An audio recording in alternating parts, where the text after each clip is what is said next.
Welcome to this tutorial. In this video, I am going to demonstrate on how to perform dunning to overdue invoices towards the customers within the collector application of KEBS. Once the user has navigated to the collector app, he or she can click on the dunning tab and the list of invoices with their credit period overdue and deemed for dunning are displayed.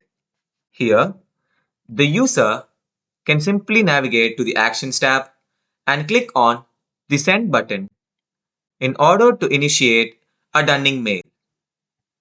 An existing template is automatically updated. At the same time, a new mail can also be created.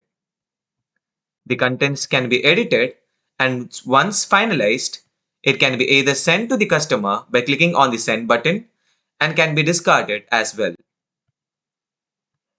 The history of previous dunnings to be done to the customer can be viewed in the View History button, and comments can be added for dunning by tagging stakeholders as well.